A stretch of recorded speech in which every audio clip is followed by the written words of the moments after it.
Bonjour à toutes et tous, bienvenue dans les coulisses du Grand Lyon. Mon invité du jour, Zemorda Khelifi, bonjour.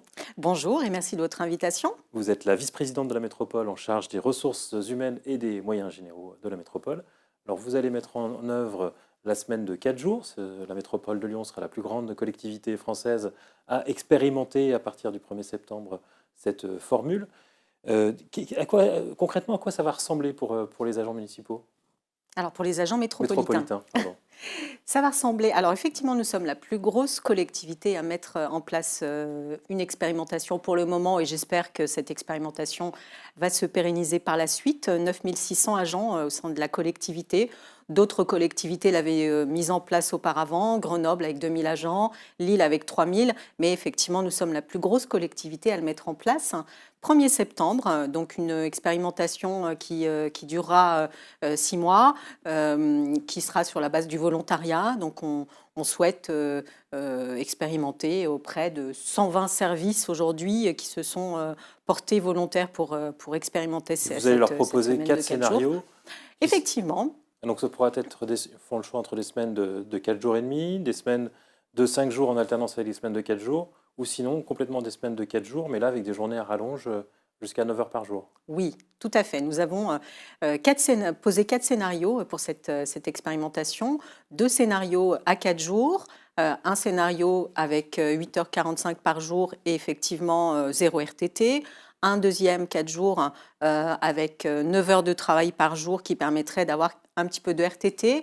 Et puis un autre scénario alternatif, une semaine 4 jours, une semaine 5 jours pour permettre aux personnes qui ont des enfants en garde alternée de mettre en œuvre plus facilement cette garde alternée. Et puis effectivement, un dernier scénario à 4 jours et demi. Et des journées de 9 heures, vous n'avez pas peur de faire des journées à rallonge qui soient trop lourdes? Non, parce que 3 jours de repos par semaine permet vraiment une totale déconnexion entre la vie professionnelle et la vie privée et revenir travailler 4 jours avec 9 heures par jour. Effectivement, ce sont des journées importantes, mais l'intérêt, le gain qui peut être, enfin, les gains peuvent être intéressants pour l'agent et ça, c'est pas négligeable. Vous avez parlé d'une expérimentation, ça veut dire qu'il y aura une évaluation. Sur quels critères elle se fera à la fin de l'expérimentation? Les critères sont en train d'être construits. Le volontariat, la campagne de volontariat est en cours. L'élaboration des critères donc, par notre direction responsabilité de l'employeur et des préventions est en cours d'élaboration. Ce sera des critères tels que le taux d'absentéisme, l'impact sur la santé des agents, le nombre d'arrêts maladie, mais en tout cas, c'est en cours d'élaboration. Tous vos critères sont basés sur le bien-être au travail des agents, pas sur la qualité du service rendu? Alors la qualité du service rendu, nous n'y toucherons pas, bien évidemment, puisque c'est aussi ce sera aussi l'un des critères, c'est de rendre à l'usager le service public qui est attendu et que ce service public ne soit pas impacté par la semaine des 4 jours. Nous le souhaitons. Nous avons vu qu'il y a des entreprises qui avaient expérimenté, qui avaient pu avoir même un gain de productivité. Ce n'est pas ce que vous espérez à la métropole de Lyon. Vous souhaitez que ce soit exactement le même service, mais que les agents se portent mieux. Alors bien évidemment, nous espérons effectivement que ce soit du gagnant-gagnant pour les agents, mais aussi pour l'employeur en termes d'indicateurs, mais en termes de productivité également, puisqu'effectivement, des tas d'études démontrent que c'est un vrai gain, non seulement pour l'agent, mais aussi pour les employeurs, qu'ils soient collectivités territoriales ou entreprises du secteur privé. Oui, il y a des gains de productivité, bien sûr, mais ce n'est pas un terme tabou, y compris dans la fonction publique, mais aussi des gains en termes de qualité de vie au travail et de qualité de vie tout court, d'ailleurs. On sait que vous avez mis en place aussi le télétravail, jusqu'à 2 jours par semaine à la métropole. Oui. Ce sera cumulable avec cette nouvelle semaine de 4 jours ou de 4 jours et demi? Oui, alors effectivement, le télétravail sera cumulable, mais non plus à raison de 2 jours comme ça l'est actuellement. Enfin, nous avons 2 jours de télétravail, 1 ou 2 jours de télétravail qui sont possibles pour nos agents aujourd'hui. Avec la semaine de 4 jours, 1 jour seulement sera cumulable avec cette semaine, parce que nous souhaitons éviter tous les désordres qui peuvent être liés à l'isolement de l'agent à son domicile. En tout cas, nous n'y verrions plus les gains aussi importants et en tout cas l'impact. Concrètement, vous voulez voir tout le monde 3 jours au bureau minimum par semaine? Oui, c'est important pour les collectifs. C'est important pour les collectifs, pour la sociabilisation de l'agent, évidemment, parce que c'est important de se voir au travail et que je ne souhaite pas, nous ne souhaitons pas effectivement qu'il y ait une trop grande déconnexion entre la présence au travail et le travail qui peut se faire à domicile, effectivement. Et concrètement, pour les journées télétravaillées, vous allez contrôler le nombre d'heures qui sont réellement effectuées? Pour les jours télétravaillés, nous ne contrôlons pas. Ça fonctionne sur la base de la confiance. Moi, je prône un management qui soit plutôt par objectif, sur le biais de la confiance entre le manager et l'agent.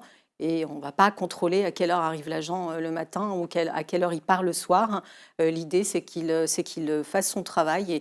Et je sais que quand nous avons des collaborateurs qui fonctionnent de cette façon, sur la base de la confiance, ils sont parfois plus impliqués que d'autres. Et il n'y a pas parfois des abus aussi? Il peut y en avoir, comme partout, mais l'idée, ce n'est pas de traquer ces abus. L'idée, c'est de travailler, d'avoir une relation de confiance avec nos agents. On imagine que les écologistes qui sont assez favorables à la réduction du temps de travail veulent préfigurer un peu une réduction du temps de travail avec cette expérimentation? Alors, oui, effectivement, nous sommes favorables à la semaine de 32 heures parce que aujourd'hui, le travail prend de plus en plus de place dans le quotidien des gens. Effectivement, dans une société hyper connectée, dans une société où les déplacements travail-domicile sont de plus en plus importants. Pour ne citer qu'un chiffre, en 1947, les déplacements domicile-travail étaient inférieurs à une demi-heure pour 75% des salariés. Aujourd'hui, on a une tendance qui s'est inversée. À la métropole de Lyon, nous avons réalisé une enquête déplacement en 2021. Cette enquête déplacement dit que 53% des agents ont des déplacements supérieurs, domicile-travail, ont des déplacements supérieurs à 30 minutes et 10% même d'entre eux ont des déplacements supérieurs à 1 heure. Voilà, donc il y aura cette société où le travail prend de plus en plus de place. On a tous un WhatsApp où on communique avec ses collègues, y compris parfois le week-end. Eh bien, il faut peut-être la revoir et revoir notre façon d'organiser le travail tout court. Effectivement, une semaine à 32 heures, portée par les écologistes, puisque c'est ce que nous portons au niveau national, eh bien, ça ne peut être que bénéfique pour la santé, la qualité de vie. Et votre semaine de 4 jours expérimentée, ce n'est pas une manière de le faire sans le dire déjà? Alors non, absolument pas. Nous n'en avons pas le droit, puisque aujourd'hui, la loi de transformation de la fonction publique nous oblige à rester à 1607 heures par an et 35 heures par semaine. Donc pour l'instant, voilà, on respecte la loi, mais effectivement, et j'espère que ce sera le cas un jour, nous passons à 32 heures, effectivement, nous appliquerons les 32 heures, mais pour l'instant, nous respectons la loi. Alors, vous avez annoncé un agenda social pour les agents de la métropole sur les 3 prochaines années. Donc, il y a cette mesure emblématique des 4 jours, mais il n'y a pas que ça. En tout, c'est 17 millions d'euros supplémentaires qui seront attribués aux agents dans les 3 prochaines années. L'objectif, c'est de faciliter le recrutement sur les métiers dans lesquels vous êtes en peine aujourd'hui? Oui, tout à fait. Effectivement, à la métropole de Lyon, comme d'autres collectivités, et même dans le secteur privé, nous avons de plus en plus de difficultés de recrutement sur certains métiers, les métiers de techniciens, les métiers de mécaniciens et puis d'autres, sur lesquels nous avons effectivement des difficultés à recruter, à trouver de la main-d'œuvre. Et du coup, effectivement, cet agenda social, 17 millions d'euros, il va permettre de répondre à 2 ambitions, celle de l'attractivité, qui est un sujet important, récurrent dans la fonction publique en ce moment. En tout cas, c'est une des priorités qui est posée au niveau national. Et puis, celle de fidéliser nos collaborateurs, puisqu'une fois qu'on les a recrutés, il faut pouvoir garder notre capital humain, notre richesse humaine. Effectivement, ça, c'est la double ambition. Ensuite, cet agenda social de 17 millions, il va pouvoir nous permettre de répondre à 7 axes. Le premier axe, c'est les conditions de travail, dont fait partie la semaine des 4 jours, la meilleure conciliation vie privée, vie professionnelle, et également un axe sur les évolutions professionnelles, de carrière, tous les aspects de mobilité, de GPEC, gestion prévisionnelle des emplois et des compétences. Un troisième axe, lui, portera sur le pouvoir d'achat, qui est un sujet important en ce moment avec l'inflation, la forte inflation. Et puis le dernier axe, c'est celui de la meilleure conciliation vie privée, vie professionnelle avec l'axe télétravail. Voilà. En tout cas, effectivement, quatre axes. Je ne sais pas s'il faut que je vous donne quelques exemples de mesures, en tout cas des mesures emblématiques. C'est le ticket restaurant qui a augmenté notamment, c'est la cotisation mutuelle aussi que vous augmentez. Il y avait des demandes sur ces points précis? Oui, tout à fait. Effectivement, le ticket restaurant augmentera de 1 euro, donc il passera de 7,50 € à 8,50 €. Une forte demande des organisations syndicales et des agents. Et puis la mutuelle qui va passer de 30 à 40 € pour les contrats individuels, 60 à 80 € pour les contrats familiales et même une augmentation un petit peu plus importante pour les travailleurs handicapés. Et dernière question, comme Bruno Bernard, vous venez de Villeurbanne. Vous savez que longtemps les écologistes ont rêvé de voir un maire écologiste à Villeurbanne ou un député écologiste à Villeurbanne. Le paradoxe, c'est finalement vous avez gagné la métropole, mais il y a un député insoumis, il y a un maire socialiste. Vous renoncez définitivement à voir ces fonctions occupées par les écologistes? Mais il y a de la place pour tout le monde et c'est très bien qu'il y ait une pluralité des partis politiques de gauche sur le territoire villeurbanais. Donc effectivement, un président de la métropole villeurbanais, un maire socialiste et un député insoumis. Ça vous va très bien comme équilibre. Vous ne voulez pas voir ça changer aux prochaines élections? Alors ça, ce sera d'autres personnes qui en décideront. C'est Morda Khelify, je vous remercie. Et puis moi, je vous dis à demain pour une nouvelle émission des Coulisses du Grand Lyon.